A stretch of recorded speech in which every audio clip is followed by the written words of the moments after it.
Assalamualaikum warahmatullahi wabarakatuh. Shalom, Om Swastiastu, Namo Buddhaya, dan salam kebajikan. Perkenalkan, nama saya Stephanie Beatrix dengan NIM 02011182328013 yang merupakan salah satu mahasiswa Fakultas Hukum Universitas Sriwijaya Kampus Indralaya kelas A, angkatan 2023.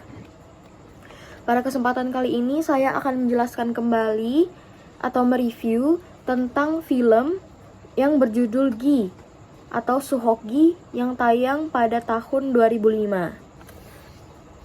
Suhokgi merupakan pemuda kelahiran 17 Desember 1942 pada saat Perang Tengah berkecamuk di Pasifik. Su dibesarkan di keluarga yang keturunan Tionghoa Indonesia dan tidak begitu kaya dan berdomisili di Jakarta. Sejak remaja, Su sudah memegang teguh konsep-konsep pemikiran idealis. Hatinya dipenuhi dengan kepedulian terhadap orang lain dan tanah air, sehingga membentuk dirinya menjadi pribadi yang tidak toleran terhadap ketidakadilan. Su yang selanjutnya menjadi pemuda dengan pemikiran yang terus tumbuh. Lalu ia curahkan pemikiran tersebut ke dalam buku catatan hariannya yang menjadi teman selama 12 tahun. Pada masa itu terjadi pergolakan besar-besaran di negara Indonesia akibat Perang Dingin. Saat mahasiswa lain banyak yang membuat komunitas yang berlindung di balik nama komunitas agama, padahal isinya hanya sebagai tempat untuk mendukung satu golongan, Su dan teman-temannya memilih untuk menghabiskan waktu luang dengan naik gunung bersama organisasi Mapala atau mahasiswa pencinta alam, dan mereka menghabiskan waktu dengan menonton dan menganalisa film, menikmati kesenian tradisional, dan menghadiri pesta. Masa remaja dan kuliah Su dijalani di bawah rezim founding father negara Indonesia yaitu Soekarno yang ditandai dengan konflik antara militer dengan PKI.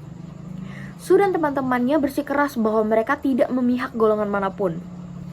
Meskipun Su menghormati Soekarno, tetapi Su membenci pemerintahan Soekarno yang diktator dan menyebabkan banyak hak-hak rakyat miskin yang diinjak-injak.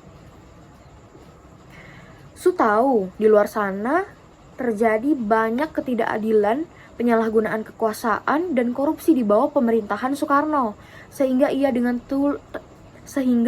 tegas menulis kritik-kritik tersebut dengan tajam di media. Selain menjadi saksi, Su juga menjadi tokoh yang ikut memberikan andil dalam perubahan. Selain lewat catatan hariannya, ia juga merekam jejak pemikirannya dalam berbagai media cetak, yang saat itu diharapkan mampu untuk menyebarkan pemikirannya yang cenderung idealis namun realistis. Secara nyata, Su menjadi poin utama dan tonggak awal bagi mahasiswa untuk melakukan demonstrasi. Pergerakan mahasiswa ini mulai menanyakan berbagai kebijakan pemerintah dengan melakukan aksi turun ke jalan. Nah, Su ini memiliki teman kecil yang bernama Han. Mereka kembali dipertemukan saat menginjak usia kepala 2.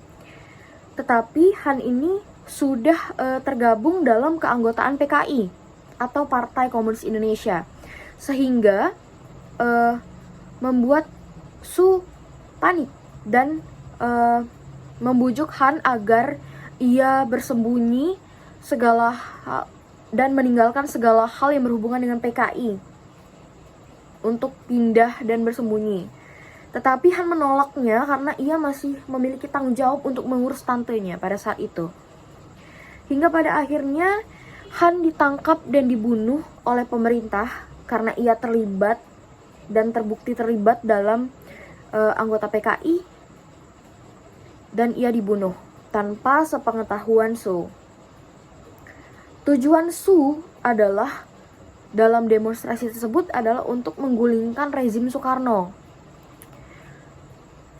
Pada akhirnya tujuan ini memang tercapai, tetapi rezim Orde Baru yang dipimpin oleh pengganti Soekarno yaitu Soeharto telah bertahan selama hampir 32 tahun Tetapi sayangnya Su tidak dapat menjadi saksi dan menuangkan kembali pemikiran-pemikiran idealisnya karena Suhokgi meninggal di puncak Gunung Semeru karena menghirup gas beracun. Pada bulan Desember 1969, tepat sehari sebelum umurnya genap 27 tahun, di bawah pangkuan sahabatnya Herman Lantang. Sayangnya, hingga hari ini harapan Suhokgi tentang pemerintahan Indonesia yang bersih dari korupsi dan kehidupan politik yang tidak berpihak pada golongan, ras, atau agama belum terwujud.